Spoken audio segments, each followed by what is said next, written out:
Hello everyone, welcome to knowledge park channel. BPSC घटना चक्र series में आपका स्वागत है। अगर आपने पहले की वीडियो नहीं देखे हैं तो डिस्क्रिप्शन में आपको लिंक मिल जाएगा, जिसमें मैंने पूरा एंशियंट हिस्ट्री और मॉडर्न हिस्ट्री कवर कर रखा है।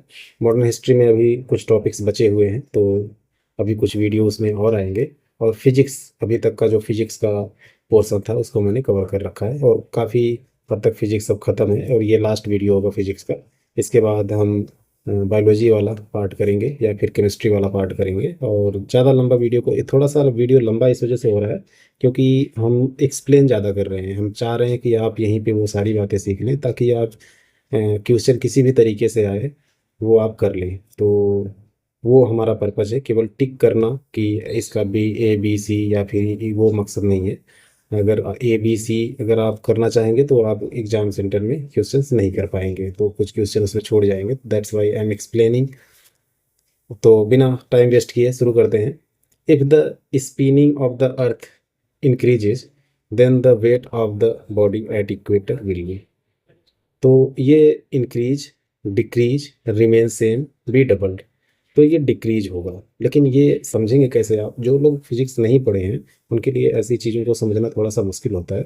तो मैं कोशिश करता हूँ कि आपको थोड़ा सा आसान भाषा में, आसान लैंग्वेज में आपको समझाने की कोशिश कर रहा हूँ। जैसे कोई सर्कल है, सर्कुलर मोशन आपको पता होगा। तो सर्कुलर मोशन में एक इधर फोर्स लगता है, ये अगर एक पार्टिकल है, एक सेंट्रीफ्यूगल फोर्स इधर लगता है। तो ऐसे हमारा अर्थ भी है। तो जो इक्वेटर है, इक्वेटर पर अगर कोई वस्तु है तो इस पे जो अंदर की तरफ जो बात करके रखा हुआ है वो एक्चुअली है जी, ग्रेविटेशनल फोर्स। ग्रेविटेशनल फोर्स अगर स्पीड इसकी बढ़ा दी जाएगी तो ये ग्रेविटेशनल फोर्स तो कांस्टेंट है, लेकिन ये जो फोर्स है ये इसकी वैल्यू बढ़ जाएगी।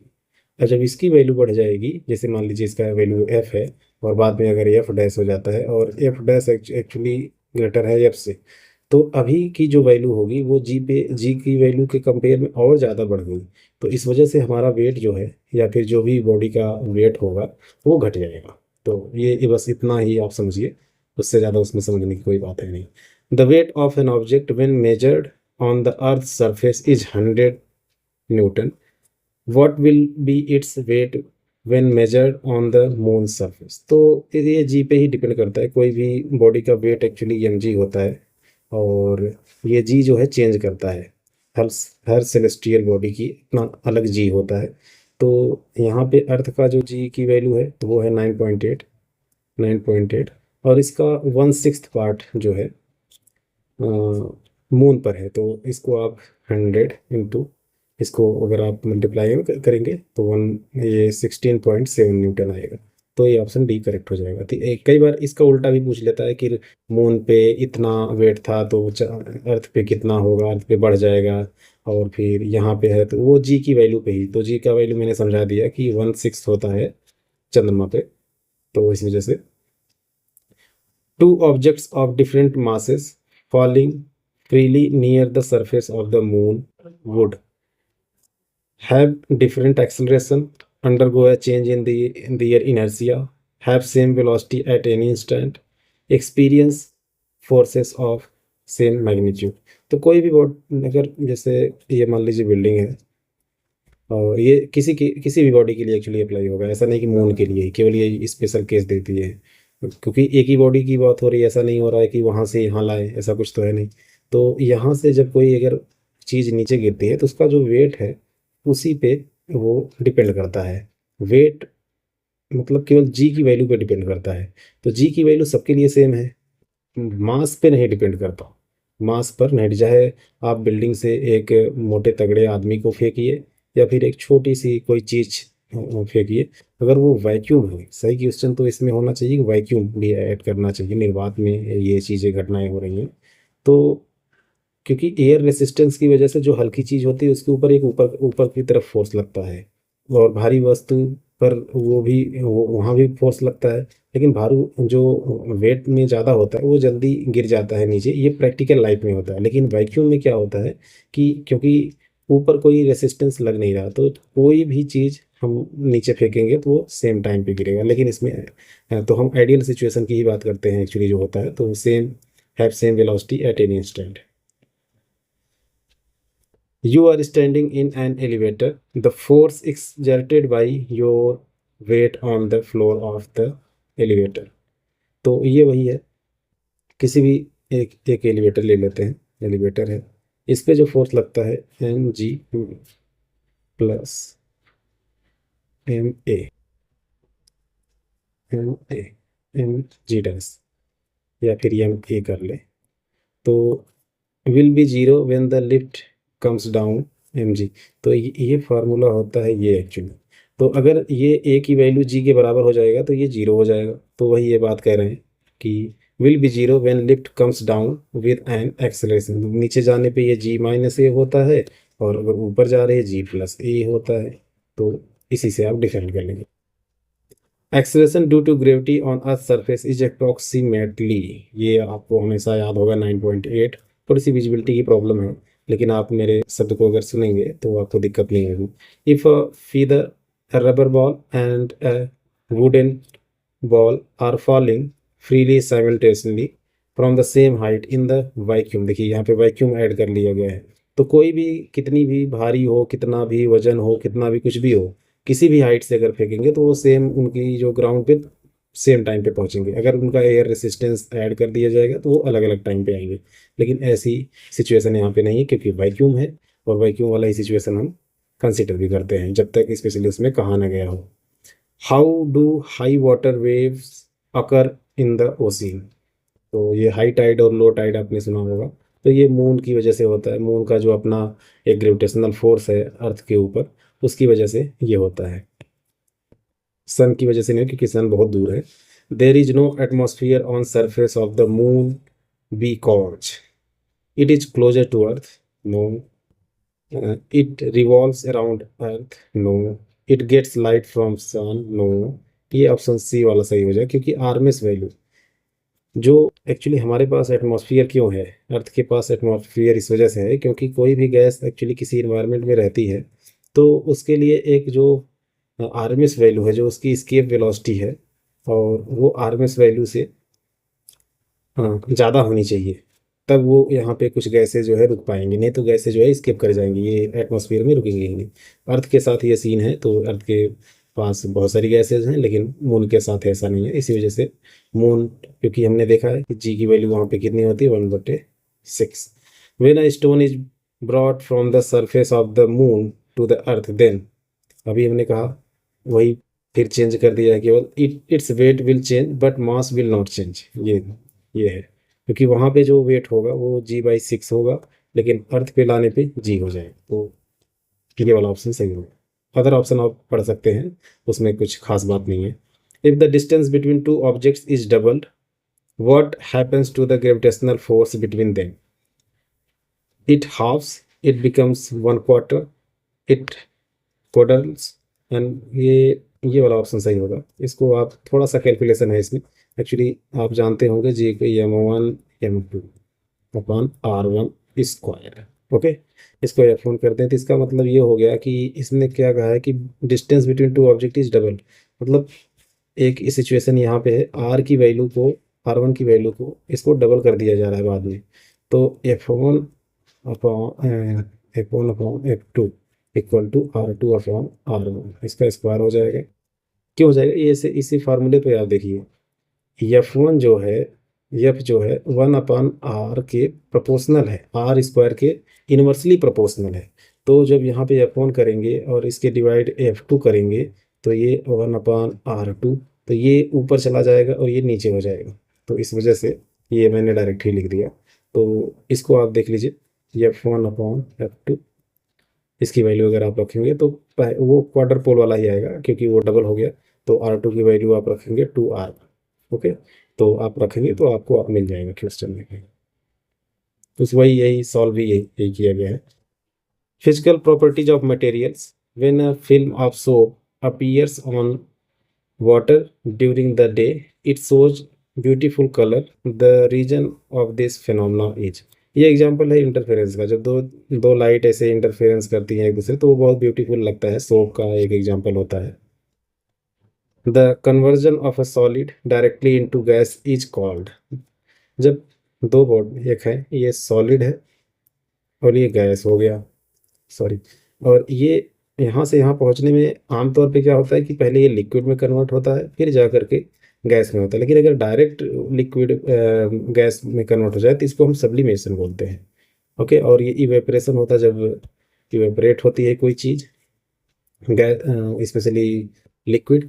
कंडेंसेशन और बॉइलिंग ये दूसरी चीज़ें हैं। विच of the following do spray bottle used window और हाउस होल्ड क्लीनर और परफ्यूम स्प्रेयर वर्क ऑन। थोड़ा सा विजिबिलिटी में दिक्कत हो रही है, तो ये बर्नौली के प्रिंसिपल पर निर्भर करता है एक्चुअली।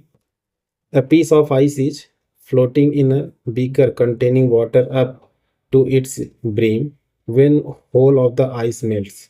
तो कोई अगर बीकर है, सॉरी, अगर कोई बीकर है और इसमें आइस को रखा जाए और आइस जब मेल्ट होगी तो उसमें क्या होगा, यही बात कहना चाह रहे हैं। तो ये the water level will not change, क्योंकि वो जो एरिया है आइस का वो ऑलरेडी उसने पानी जो वो लिक्विड है उसमें कवर कर रखा है। तो ये जब मेल्ट होगा तो वो अपना उतना स्पेस और ऑक्यूपाई कर लेगा। ऐसा नहीं होगा कि ये बाहर आ जाएगा, ऐसा नहीं होगा। तो ऑप्शन डी जो है करेक्ट हो जाएगा। Spherical form of rain drop is due to density of liquid, surface tension, atmospheric pressure, gravitational force। ये सब इससे कोई रिलेटेड नहीं है। सरफेस टेंशन जो, क्योंकि सरफेस टेंशन जो है किसी भी चीज़ को अंदर की तरफ ऐसे खींचती है, और जब खींचती है तो सबसे जो कम डेंसिटी जो वॉल्यूम होगा, मिनिमम वॉल्यूम होगा, उसी में वो सर्वाइव करना चाहेगी, तो इसलिए स्फेरिकल हो जाता है। Highest viscosity among the following each of water, air, blood. Honey में होता है विस्कोसिटी, मतलब चिपचिपापन एक तरीके से आप कह सकते हैं। ये जैसे दो लेयर है, लिक्विड की लेयर में उसकी बात कर रहा हूँ, तो इसके बीच में एक फ्रिक्शनल फोर्स लगता है। इसलिए अगर आप जैसे हाथ पे थोड़ा सा किसी फिंगर पर रख करके दो या किसी लिक्विड को ऐसे रगड़ेंगे, तो जिसमें ज़्यादा विस्कोसिटी होगी वो थोड़ा सा मेहनत लेगा, थोड़ा सा उसमें ताकत लगेगी, या थोड़ा सा उसमें अजीब ज़्यादा फीलिंग्स आएंगी। और जो लिक्विड में ऐसी चीज़ें नहीं होंगी वो नहीं होगा। एक तरीके से आप फ्रिक्शनल फोर्स से कंपेयर कर सकते हैं। जैसे दो बॉडी होती है, एक ये बॉडी हो गई, एक मान लीजिए ये सरफेस हो गया, इस पे कोई ब्लॉक रखा हुआ है और इसको जब हम आगे की तरफ धक्का देते हैं तो यहाँ पे एक फोर्स लगता है। तो वो जैसे वो फ्रिक्शनल फोर्स होता है, वैसे ही लिक्विड में जो फोर्स लगता है दो लेयर्स के बीच में, उसको विस्कोसिटी बोलते हैं। Food gate cooked faster in pressure cooker because, देखो होता क्या है कि अगर ये कई बार लोग भूल जाते हैं, हाँ low temperature high pressure, low temperature high pressure कौन सा है। तो अगर आपने कभी खाना बनाया होगा, मैं बहुत सिंपलीफाई करके बता रहा हूँ ताकि आपको रियल लाइफ से एग्जांपल याद रहेंगे। जब हम कोई, जैसे ये कुकर है और कुकर में, ये मान लीजिए कुकर है, अगर जब हम इसको जब बिना ढके अगर इसको बनाएंगे तो इसमें जो अंदर प्रेशर होगा आपको क्या लग रहा है, कम हो, कितना होगा। और जब इसको अच्छे से ढक करके बनाएंगे तब इसके अंदर प्रेशर क्या होगा, प्रेशर बढ़ जाएगा। जब ढक के बढ़ाएंगे तो, क्योंकि अगर कोई ढक्कन वगैरह रखते हैं तो ये ऊपर की तरफ धक्का देने लगता है, तो इसका मतलब इसमें प्रेशर ज़्यादा हो गया। और जब प्रेशर ज़्यादा हो गया तो अब जो इसमें टेम्परेचर पहले 100 डिग्री था, अब प्रेशर की वजह से, क्योंकि ऊपर भाप जो है, जो इसकी जो एयर है या फिर जो स्टीम है, वो तो बाहर निकल नहीं रही है, तो ये अंदर और टेम्परेचर को बढ़ा बढ़ा देगा। तो ये जो है सिचुएशन कुकर में होती है, इसी वजह से ये ज़्यादा जल्दी खाना पकाता है। तो ये ऑप्शन बी वाला सही हो जाएगा। Water starts boiling at high temperature due to high pressure. तो ये बॉइलिंग अगर नहीं भी याद होगा तो हाई टेम्परेचर हाई प्रेशर अगर आपको याद रह गया तो आप कर लेंगे। और ये रियल एग्जाम्पल से इस वजह से बताया गया ताकि आपको सिचुएशन से याद रहे। A sudden rise in the barometric height indicates, ये होता है extremely dry weather. Sudden, sudden rise अगर हो, सडन फॉल हो, तब सडन फॉल हो तो बारिश वगैरह या फिर तूफान आने वाला है, ऐसा होता है। तो आप ऐसे कैसे याद रखेंगे कि अगर कोई चीज़ गिर गई तो उसे लेके घर में भागना पड़ता है, घर में आप तब लेके भागेंगे जब बारिश या तूफान आएगा। तो इस तरीके से आप थोड़ा सा रिलेट करके अगर रखेंगे, आपको बहुत अगर फिजिक्स नहीं आती तो इस तरीके से भी आप थोड़ा याद रख सकते हैं। The wavelength of visible spectrum is in the range. तो ये है विजिबल रेंज जो है, ये यही है बी वाला ऑप्शन। 3900 angstrom to 7600 angstrom. इसमें कुछ कॉन्सेप्ट नहीं है, इसको याद ही करना पड़ता है। इसको आप नैनोमीटर में भी याद रखें। इसको 10 से 90 390 नैनोमीटर टू 760 नैनोमीटर, कई बार नैनोमीटर में भी पूछ लिया जाता है। Visible range of solar radiation is, यही ऊपर हमने पढ़ा अभी।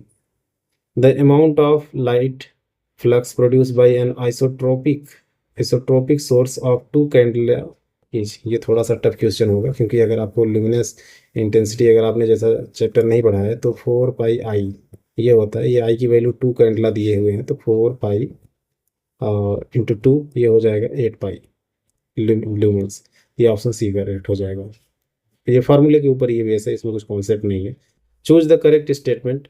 Wavelength of red light is less than violet light, wavelength of red light is more than violet light. ये भी ग्योर अगर आपको याद है, यहाँ पे लिखा भी हुआ है, तो इस डायरेक्शन में अगर आप जाएंगे तो वेवलेंथ बढ़ता है। ओके, तो ये आप याद रखें।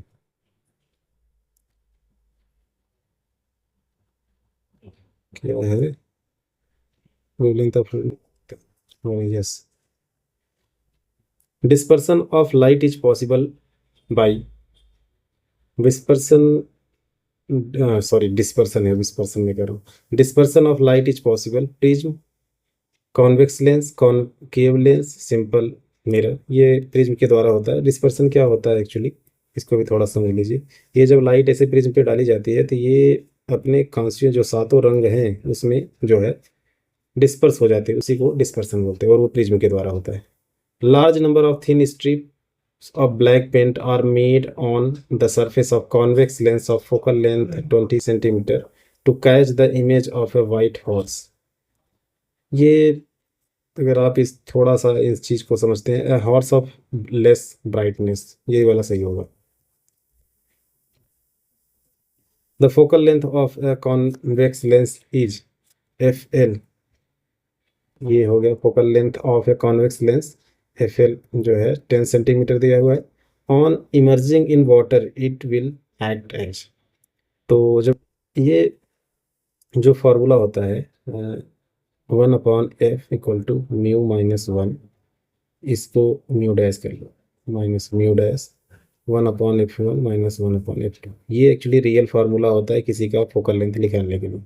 ये होता है कि ये किस मीडियम में है। अगर ये वैक्यूम में होता है तो इसको हम 1 कर लेते हैं, लेकिन अगर किसी लिक्विड में होगा तो उसका यहाँ पे रिफ्रैक्टिव इंडेक्स होगा, तो 1/f equal to mu minus mu dash, इस पे ये डिपेंड करेगा,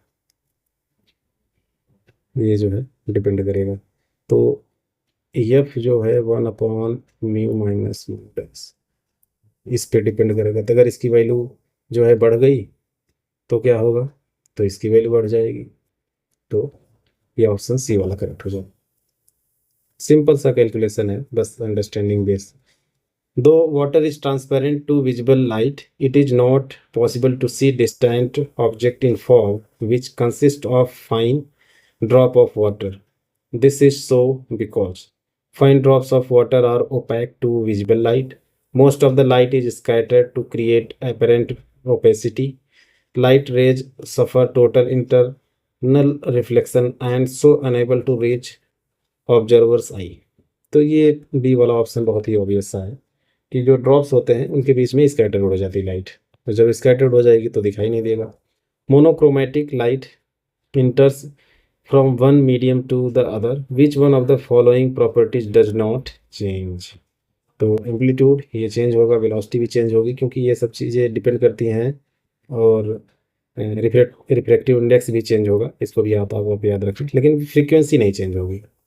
the vision defect nearsightedness is known as, इसको बोलते हैं मायोपिया, लेकिन ऑप्शन में नहीं दिया है, तो ऑप्शन ई जो है करेक्ट हो जाएगा। नियर साइटनेस में क्या दिक्कत होती है, जब इसको हिंदी में बोलते हैं निकट दृष्टि दोष। निकट दृष्टि दोष में मतलब निकट की चीज़ें दिखाई देंगी पर दूर की नहीं देंगी। Myopia is a disease in which person is unable to see distant objects clearly. निकट दृष्टि दोष ऐसा लगता है जैसे निकट की में दोष है तो निकट की चीज़ नहीं दिखाई देगी, लेकिन ऐसा नहीं होगा, उल्टा होता है। Near sightedness can be treated by using which of the following, ये होता है कान के लेंस के द्वारा। ये थोड़ा सा इसको एक्सप्लेन करना पढ़े तो ठीक रहे, लेकिन यहाँ पे टाइम नहीं है। What is the defect of vision in which a person cannot see distant objects clearly but can see nearby uh, object objects clearly?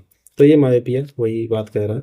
The image formed by concave mirror is real, inverted, and of the same size as the object of the as that of the object. The position of object should be, ये second वाला जो option है वो सही होगा, at the centre of, क्योंकि जो ये ऑब्जेक्ट है इसके कई सारे सिचुएशन, एक तो इनफाइनाइट पर हो, फिर इनफाइनाइट और कर्वेचर के बीच में हो, फिर कर्वेचर पे हो, फिर कर्वेचर और पोल के बीच में हो। तो कर्वेचर पर जब होता है या फिर और मिरर के केस में फोकस पर जब होगा तो उसका जो है यही कंडीशन बनता है जिस कंडीशन में इसने इमेज बनाया हुआ है।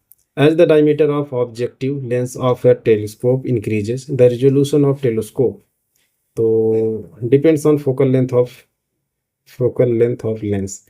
एक फार्मूला होता है T equal to f upon f u, तो इसमें ये बढ़ रहा है तो उसी पे डिपेंड करेगा, इंक्रीज होगा, सॉरी इंक्रीज होगा यार, एफ पे तो इंक्रीज होगा।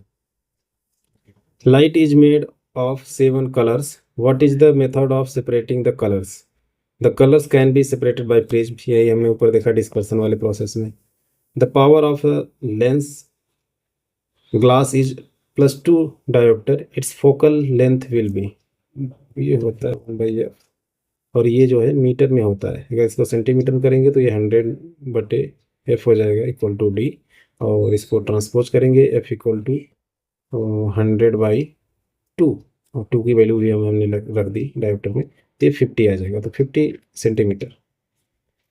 How does the white light produce in the tube? By heating up the copper wire, by heating up the filament, by accelerating the atoms, by oscillating the molecules. Option D is correct, oscillating the molecules.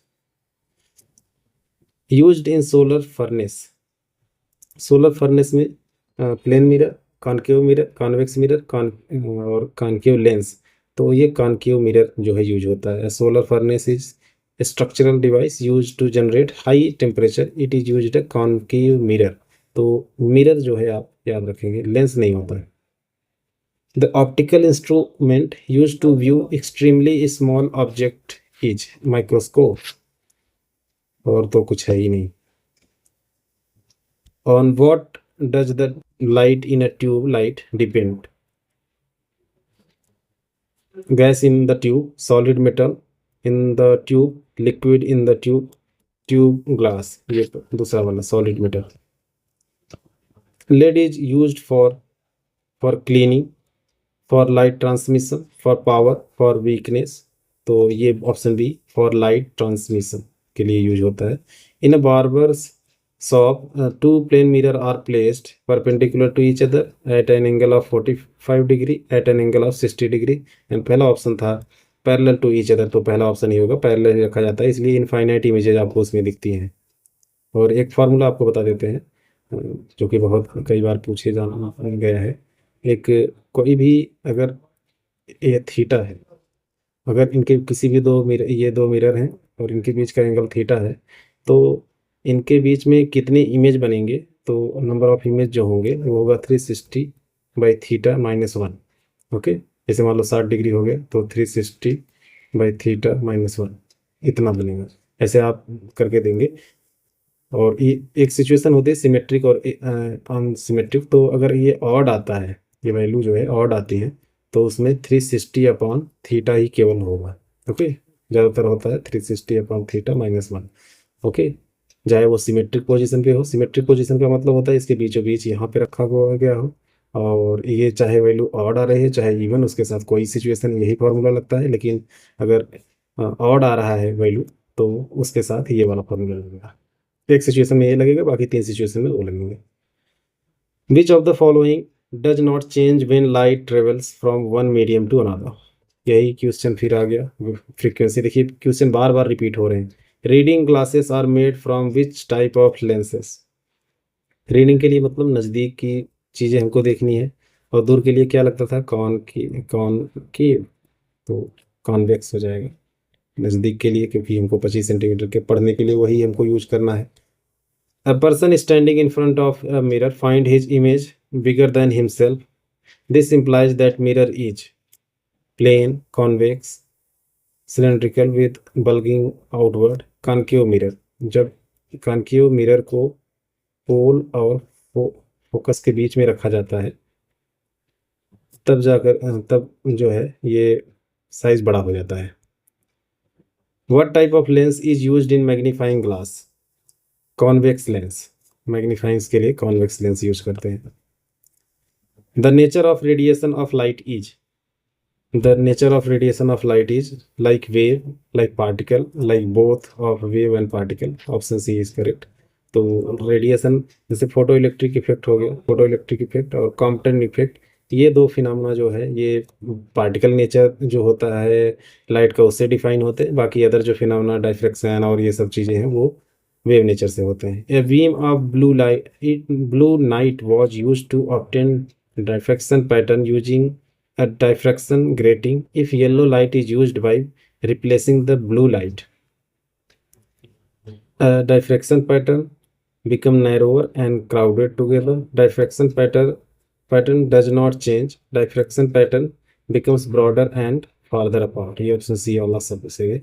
If blue light is replaced by yellow light in a diffraction pattern, the amount of diffraction will increase, resulting in a wider and more spread out central maxima और minima जो होता है उसके वाले अगर grating आपने पढ़ी होगी, ये थोड़ा सा क्वेश्चन हाई लेवल का है। Raman effect is due to sir C V. Raman. Which of the following statement is correct about Raman effect? The Raman effect is an example of elastic scattering of light. No. The frequency of scattering light increases and decreases after scattering, ये option सही है। The frequency of incident light can only decrease after scattering। इसमें दो चार बातें और आप याद रखिए। एक तो 28 फरवरी 1928 को इन्होंने इसकी डिस्कवरी की थी, इसीलिए 28 फरवरी को नेशनल साइंस डे मनाया जाता है इंडिया में। ओके। और इनको 1930 में नोबेल प्राइज़ मिला था। पहले नॉन वाइट जो है इंडियन थे या फिर एशियन थे जिनको नोबेल प्राइज़ मिला था साइंस के फील्ड में। Sky is blue because blue color in sunlight is more than other colors। ऐसा तो नहीं है। Short waves are scattered more than long waves by atmosphere। Blue color is more observing to eyes। ये option भी है क्योंकि scattering इसकी ज़्यादा होती है, इस वजह से ये दिखाई देता है ज़्यादा। The phenomena due to which the sky appears blue। तो ये हो गया स्कैटरिंग ऑफ लाइट, ऊपर हमने अभी देखा। Twinkling of stars during the night time can be explained with refraction of light, reflection of light, polarization, interference। ये जब कोई चमकने वाली चीज़ होगी तो इंटरफेरेंस होगा। चमकने का मतलब कोई चीज़ ऐसे चमक रही है, जैसे सोप बबल्स जो थे वो जो चमक रहा था, और वो कोई एक्चुअली दूसरे मीडियम जैसा कुछ चीज़ नहीं होता, तो इंटरफेरेंस वहाँ पे होता है। रिफ्लेक्शन का रिफ्रैक्शन ये ऑप्शन सही होगा यहाँ पे। कोई भी चीज़ जब अपनी जगह से इधर उधर थोड़ा हो तो वहाँ पे रिफ्रैक्शन होता है और इसी वजह से वो ट्विंकलिंग होती है, कभी इधर दिखता है कभी उधर दिखता है। Solar energy is obtained from moon, sea, sun, air. Sun के द्वारा होता है और सन पे एक्चुअली फ्यूजन रिएक्शन होता है, ये भी कई बार पूछा गया है। The speed of light will be minimum while passing through speed of light। तो वाटर, वैक्यूम, एयर, ग्लास। तो स्पीड ऑफ लाइट जो होती है वो डिपेंड करता है रिफ्रैक्टिव इंडेक्स पर। जिसका रिफ्रैक्टिव इंडेक्स ज़्यादा होगा उसकी वेलोसिटी कम होगी। तो इसकी तो 1 होती है, वाटर और ग्लास में इसका ज़्यादा होता है तो ग्लास हो जाएगा। The time taken to reach the sun light up to the surface of earth is 8.3 actually exact माना जाता है, लेकिन यहाँ पे ऑप्शन 8.5 दिया हुआ है तो करेक्ट है वही। द सन और मिनट वो है, ये मिनट है। The sunlight from the sun to reach the sunlight from the sun to the earth reaches, वही 8 मिनट एग्जैक्टली 8.3 है। Which of the following is responsible for production of shadow? Polarization, rectilinear propagation of light होना चाहिए। Diffraction, interference, तो ये B वाला option सही है, rectilinear propagation of light की वजह से होता है। Which of the following is the largest reserve of alternative energy? तो nuclear energy, geothermal energy, tidal नहीं, सोलर। सोलर भाई रिजर्वायर है।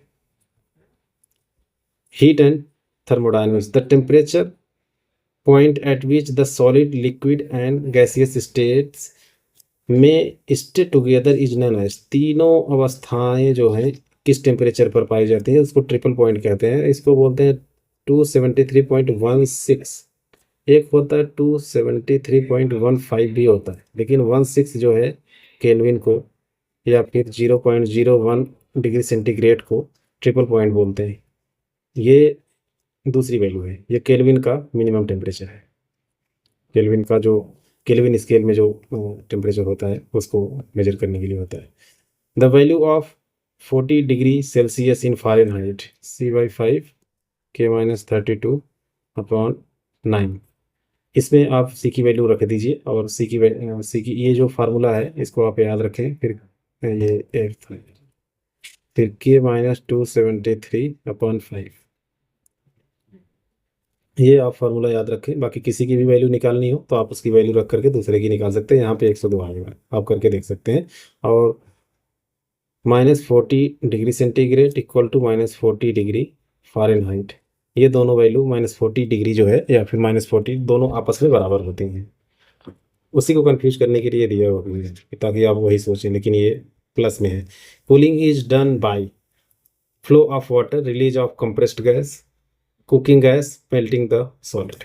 Release of compressed gas, the cooling is done by release of compressed gas. Compressed gas को जब आप release करेंगे, ऐसे आप ऐसे ही समझ लीजिए, अगर आप रियल लाइफ एग्जांपल से देखें, कहीं पे एक छोटी सी जगह हो, या फिर एक गाड़ी ही ले लीजिए, कोई 4 व्हीलर है, इसमें 15 लोग बैठे हुए हैं। जैसे ही बाहर निकलेंगे लोगों को बड़ा ठंडा महसूस होगा। तो वही इस बेसिक सा कॉन्सेप्ट है। और कितना भी एसी वाला कॉन्सेप्ट हटा हटा दीजिए कि इसमें एसी बड़ा चिल है, तो वो वाली बात नहीं है, आप नॉर्मल गाड़ी की बात कर रहे हैं। और इसी में अगर 15 लोगों को घुसा दीजिए इसमें, तो बड़ी तेज़ी से गर्मी होगी, तो गर्म हो जाएगा। तो अगर हीटिंग करनी है तो कंप्रेस्ड कर दीजिए, रिलीज ऑफ कंप्रेस्ड गैस, और जब कंप्रेस करके जब रिलीज कर देंगे तो कूलिंग हो जाएगी। और इसी के कॉन्सेप्ट पे एसी भी काम करता है हमारा। The poorest conductor of heat among the following is copper, lead, mercury, zinc. ये है एक्चुअली मेटल, लेकिन अ, ये प्रॉपर्टी इसमें नहीं पाई जाती, इस वजह से ये एग्जाम्पल को दिया गया। मरकरी लेकिन है। Compare to burn due to air at 100 degree centigrade, the burn due to steam at 100 degree centigrade, less dangerous due to high latent heat of evaporation, more dangerous due to high latent heat of evaporation। तो steam में जो latent heat होती है वो बहुत ज़्यादा होती है, इस वजह से वो ज़्यादा जलन महसूस करती है, इस वजह से ऑप्शन भी सही होगा। How does a steam engine work? From water, from heat, from sound, from pan. ये हीट से, क्योंकि वही हीट फिर टरबाइन को घुमाता है। अगर आपको इलेक्ट्रिसिटी जनरेट करना है या फिर इंजन चलाना है तो अलग अलग कॉन्सेप्ट से उसको यूज करते हैं। What causes cooling in an air conditioner? By compressing and releasing gas, यही हमने ऊपर भी बताया अभी। इवेपरेशन और कंप्रेशन और कंप्रेसिंग सॉलिड इससे कोई रिलेटेड नहीं है। A fan produces a feeling of comfort during the hot weather because fan supplies cool air, ऐसा आपको लग सकता है। Our body radiates more heat in air. Conductivity of air increases. Our perspiration evaporates rapidly. Option D। जब fan actually जब चलता है तो होता क्या है कि हमारा जो इवेपरेशन रेट है स्वेटिंग का, वो फास्ट हो जाता है। इस वजह से हमें अच्छा फील होता है, हमें ठंडा फील होता है। ऐसा कुछ भी नहीं है कि गर्म हवा और या फिर फैन और हवा भी नहीं देता, पीछे वाले हवा को बस धक्का देकर आगे बड़ी तेजी से करता है, इस वजह से हमें हवा लगता है, हवा नहीं देता है। By opening the door of refrigerator kept in a room, you can cool the room by a few degree. You can cool it to temperature of refrigerator. You can eventually heat the room up a bit. You can neither heat nor cool the room. Option C सही होगा, क्योंकि compressor और जो refrigerator अंदर का जो space होता है उसको कूल करने के लिए कंप्रेसर जो है काम करता है। और जब ये आप खोल देंगे तो बाहर के टेम्परेचर से अब उसका मिक्सअप हो गया। अब ये जो है जितना इसकी कूलिंग होनी चाहिए उतनी होगी नहीं, तो कंप्रेसर और ज़्यादा काम करेगा, और कंप्रेसर जब ज़्यादा काम करेगा तो यहाँ से हीट जो है ज़्यादा निकालेगा, और हीट निकालेगा तो ओवरऑल जो है यहाँ पे जो टेम्परेचर होगा वो बढ़ जाएगा। If the door of refrigerator is left open for a few hours, then the room temperature will be increase. हमने अभी एक्सप्लेन किया। At which temperature density of water is maximum? तो ये है 4 डिग्री। डेंसिटी जो है मैक्सिमम होती है और वॉल्यूम जो है मिनिमम होती है इस टेम्परेचर पे। ये आपने अगर पढ़ा होगा। यहाँ पर अगर 4 डिग्री सेंटीग्रेड कर दिया जाए तो ऐसे वॉल्यूम के रेस्पेक्ट में ग्राफ बनता है और ऐसे डेंसिटी के रेस्पेक्ट में। The value of 50 degree centigrade in Fahrenheit scale is, वही फार्मूला आप फिर रखिए CY5 और F-32/9। इसमें आप रख के देखेंगे तो ऑप्शन डी जो है आएगा। यहाँ पे ऐसा किया भी हुआ है। 122 फ़ारेनहाइट। The boiling point of liquid at higher altitude. Higher altitude ये डिक्रीज होगा। अब वही फिर से बात आ गई, वेसल है। अब वेसल को और ज़्यादा जब ऊपर आप ले जाएंगे, कहीं पे बहुत ऊंचाई पे ले जाएंगे, तो जो एटमॉस्फेयर का जो प्रेशर है वो तो कम होता चला जाएगा, क्योंकि जितना नीचे जितना प्रेशर लगेगा और किसी पहाड़ी पे लेके जाएंगे तो वहाँ पे डिक्रीज हो जाएगा, तो बॉइलिंग पॉइंट भी डिक्रीज हो जाएगा इस वजह से। Water is an excellent cooling agent because of its high specific heat.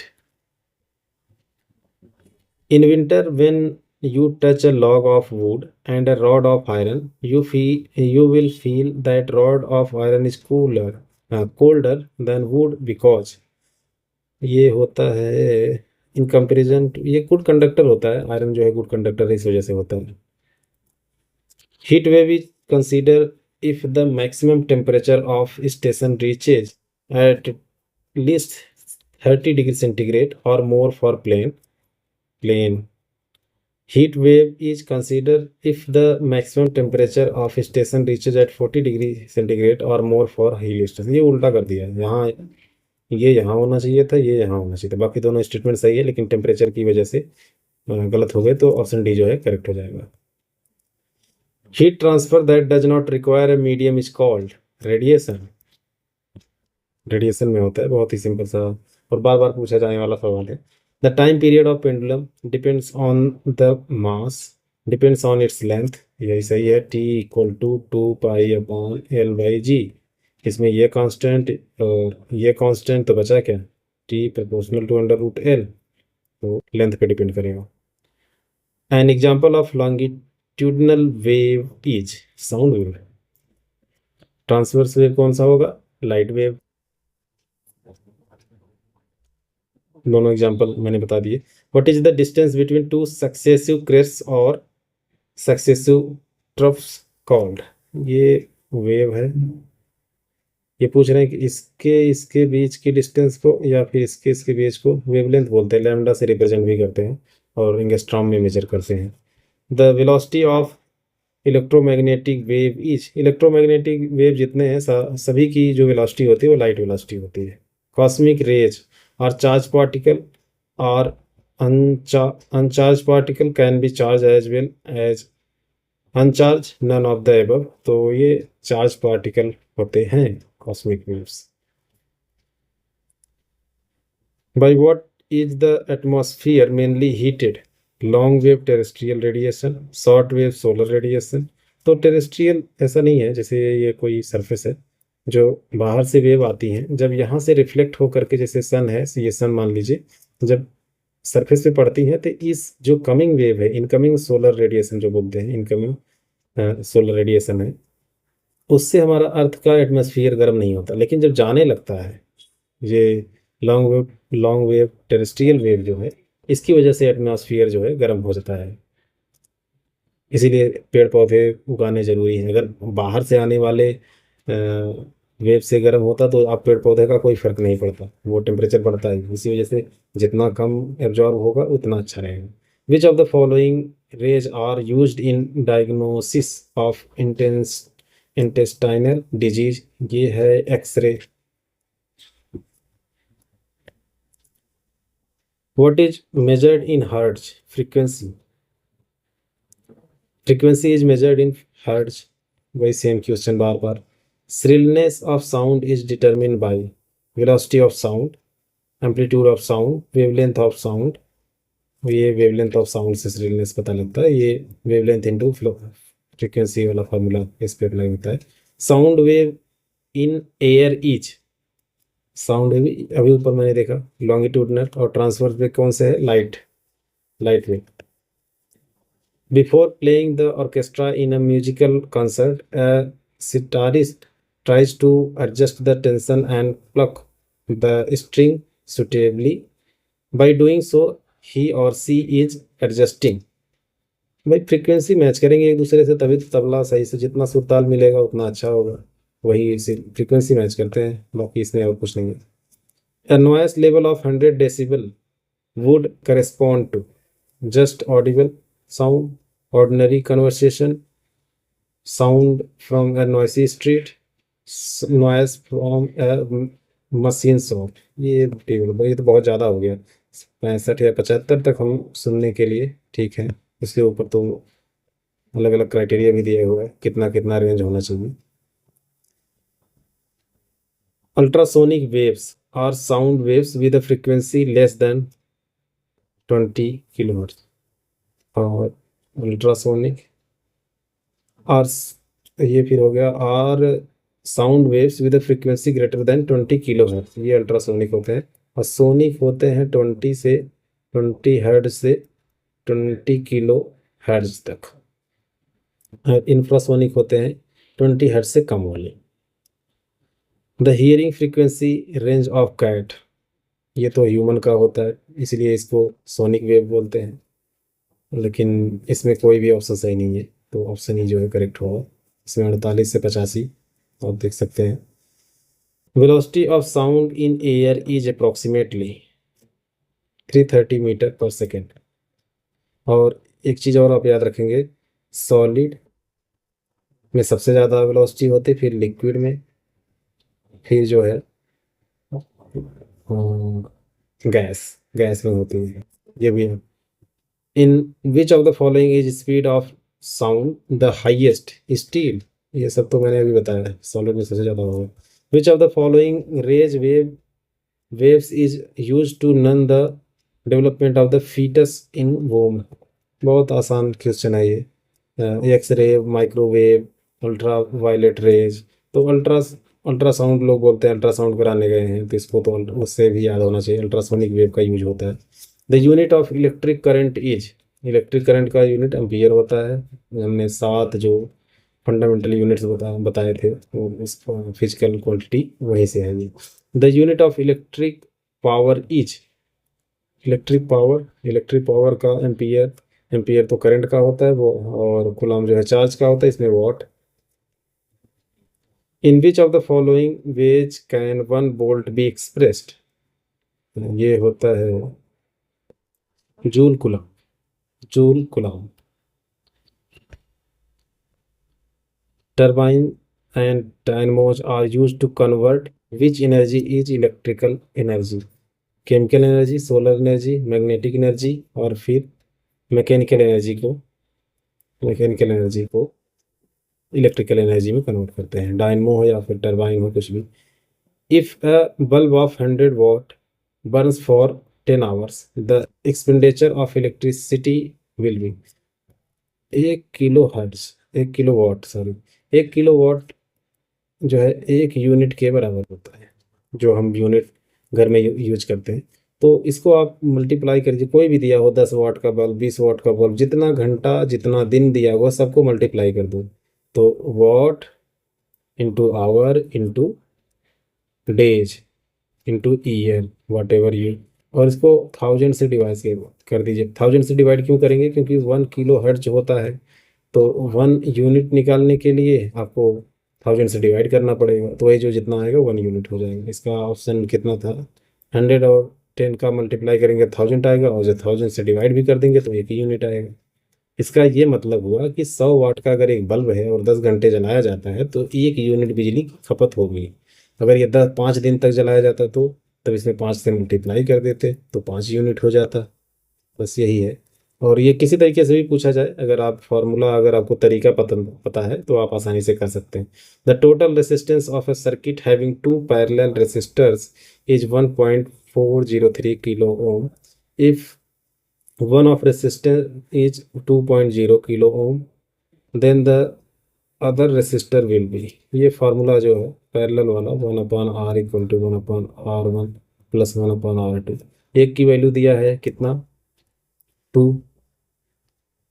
एक की वैल्यू 2 दिया है, और एक की जो है यहाँ पे आप वैल्यू रख देंगे 1.403। इसी को सॉल्व कर लें, R2 की वैल्यू आपको मिल जाएगी, और इसमें आया है 4.7।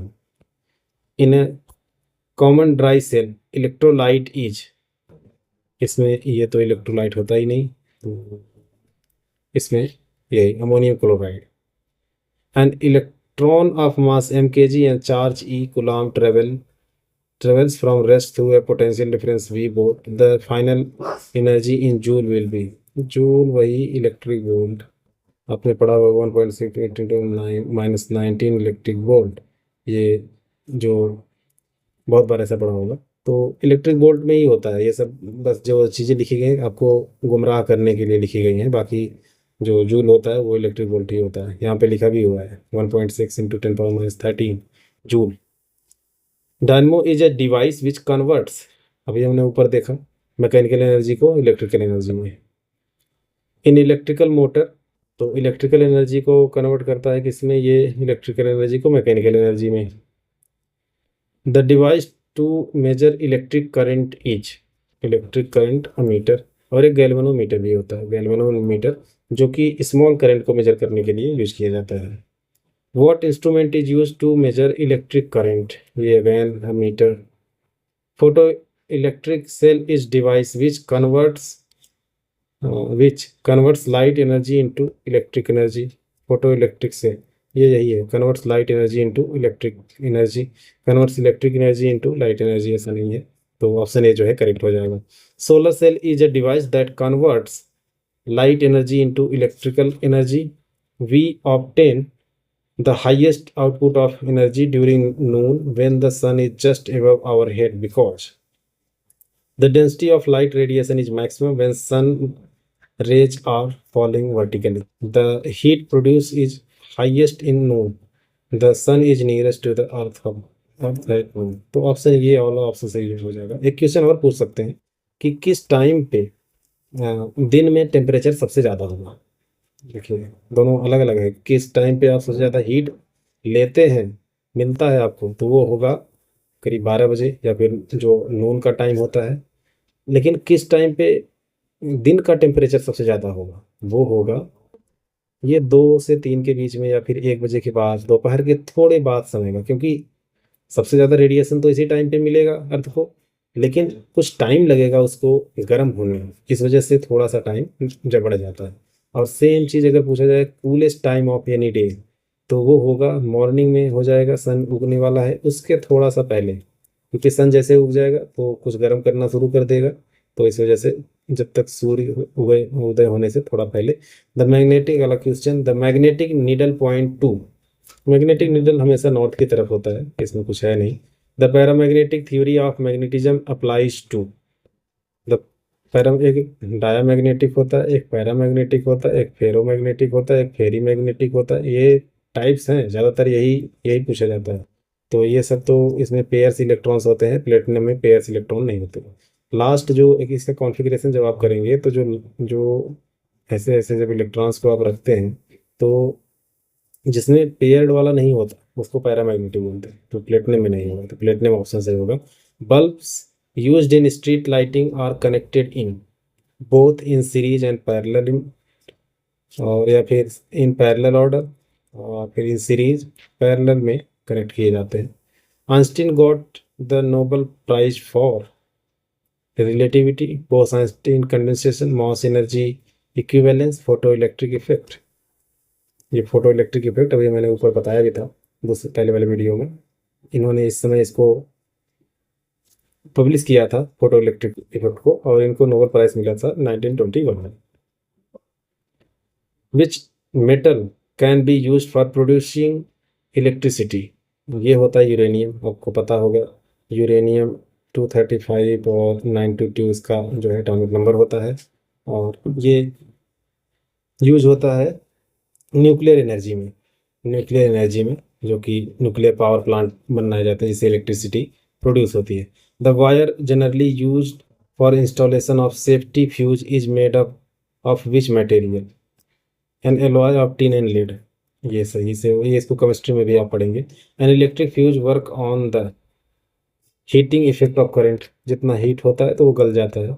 Due to temperature variation along a conductor potential variation occurs along it, this phenomena is known as Thomson effect, joule effect, Peltier effect, Seebeck effect. इन सबका तो जो फिजिक्स नहीं पढ़े होंगे वो तो नाम ही नहीं सुने होंगे, क्योंकि ये काफ़ी डीप क्वेश्चन है। तो इसका ऑप्शन बस आप थॉमसन इफेक्ट से जान लीजिए, इसको एक्सप्लेन करना यहाँ पे बहुत ही टफ है, क्योंकि जब तक आप उसके पीछे की स्टोरी नहीं जानेंगे तो उसको समझना इतना आसान नहीं है। What does the speed of the fan depend on? Voltage पे डिपेंड करता है। मेटल, एल्युमिनियम इन फैन, ये सब बकवास चीज़ें हैं। The material commonly used to make the core of an electromagnet is soft iron, stainless steel, ये सॉफ्ट आयरन जो है यूज होते हैं। जब से आपने देखा बीपीएससी जो है ये टीचिंग वाला एग्जाम कराने लगी है, तब से काफ़ी टफ क्वेश्चन जो है ऐड करने लगी है, और वो बीपीएससी जैसे एग्जाम्स में भी एक दो क्वेश्चन डाल दे रही है, नहीं तो इतने टफ क्वेश्चंस नहीं आते थे साइंस में। High voltage grids are use to transmit electricity because, high voltage grid are use to transmit electricity because the current is higher, the power loss is higher, the resistance is lower, the heat loss is lower. ये option C है, heat loss जितना कम होगा उतना सही है। The number of neutral points around a bar magnet placed in the earth magnetic field with its north pole pointing toward the geographical north, ये 2 point होता है इसमें। In big showroom and departmental stores the vigilance mirror used is convex mirror, convex mirror जो है use किए जाते हैं in big showroom and departmental stores, the vigilance mirror used.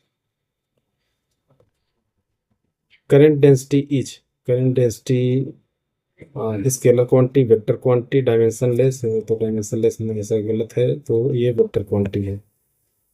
Which of the following metal is used a filament in lighting bulb, ये है metal is used filament in lighting bulb, tungsten. Electricity consumption bill is based on the measurement of what, हमने अभी बताया ये सब ऐसा कुछ भी नहीं है, कितना एम्पीयर, कितना वोल्ट, कितना वो, ये तो रेजिस्टेंस से संबंधित है, ये करंट से संबंधित है। तो मैंने अभी बताया कि जो 1 किलो वॉट में जितना एनर्जी लगेगी, वॉट लगेगा, उतना ही यूनिट होगा। And AC current can be produced by choke coil, dynamo, transformer, ये सब डायनेमो से। What phenomena occurs during lightning? Electric charging, electrical discharge. Lightning के टाइम इलेक्ट्रिकल डिस्चार्ज होता है, चार्जिंग नहीं होता। चार्जिंग होता है तो नीचे जो लोग रहते हैं वो चार्ज हो जाते हैं, डिस्चार्ज होता है ऊपर से, वो बड़ी तेज़ी से बिजली चमकती है और नीचे आकर के डिस्चार्ज हो जाती है। Which of the following represents a non ohmic resistance, तो कॉपर, टॉर्च बल्ब, नाइक्रोम, ये टॉर्च बल्ब जब होगा ये होगा ऑप्शन सही। The magnetic field lines around a straight current carrying conductor are parallel lines, many points, concentric circles, concentric circle जो है option सही है। Conductivity ohm metre is unit of, resistivity का है ये, इसका जो अगर, क्योंकि रेसिस्टेंस का तो ओम होता है, चार्ज का तो चार्ज का कूलम्ब होता है, कंडक्टेंस का इससे कुछ है नहीं, तो ये रेसिस्टिविटी का होता है ओम मीटर, और इसका जो फार्मूला होता है आप इसे देखेंगे तो यहाँ से अगर आप निकालेंगे तो आपको मिल जाएगा। Which of the following is the resistance of the wire, तो V equal to I R, ये अगर फार्मूला आपको याद होगा तो उसी को इस ट्रांसपोज करके ऐसा बना दीजिए। विच of the following terms does not represent electrical power in circuit, तो ये पावर का VI भी फार्मूला होता है और आई स्क्वायर आर भी होता है, लेकिन ये फार्मूला नहीं होता, तो ये जो ऑप्शन से हो जाएगा option B. Semiconductors are materials that have the following properties, electrical conductivity is higher than that of metals, electrical, इसका तो लोअर देन द मेटल्स, ये ऑप्शन सी सही हो जाएगा। 3 तरीके के मटेरियल्स होते हैं, एक मेटल्स या फिर कंडक्टर कर लें, एक होते हैं सेमीकंडक्टर, एक होते हैं इंसुलेटर। तो कंडक्टर्स में अधिकतर मेटल्स ही आते हैं, सेमीकंडक्टर में जैसे सिलिकॉन, जर्मेनियम, ये सब दोनों एग्जांपल्स भी आप याद रखें। इंसुलेटर हो गया लकड़ी या फिर कुछ ऐसी चीज़ें जिसमें इलेक्ट्रिसिटी का कोई भी आना जाना ना हो, तो सेमीकंडक्टर आपका आप एग्जांपल याद रखें। The characteristic of super conductor is zero permeability, permeability actually define करता है कंडक्टिविटी को। Lenz law is derived from the law of conservation of magnetism, momentum, charge, ये ऑप्शन ही सही होगा, क्योंकि लेंज लॉ एक तरीके से अगर जिससे प्रोड्यूस होता है इलेक्ट्रोमैग्नेटिक इंडक्शन से, उसी को अपोज करता है, तो ऐसी कुछ बात उसमें लिखी गई नहीं है। On heating the resistance of semiconductor, on heating the resistance of semiconductor, तो इसका जो है the resistance of semiconductor decrease होगा। The process of charging a conductor by bringing it near another charged conductor without making any contact is called induction, conduction, convection, radiation, ये induction ही है। Which of the following liquids is a bad conductor of electricity?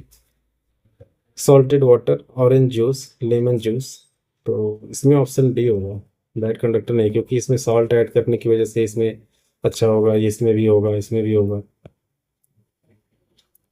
The conductivity of a strong electrolyte decrease on dilution, does not changes with dilution, increases slightly on dilution, तो इसमें ए वाला option सही होगा। Nuclear physics में आप question देखते हैं, विच of the following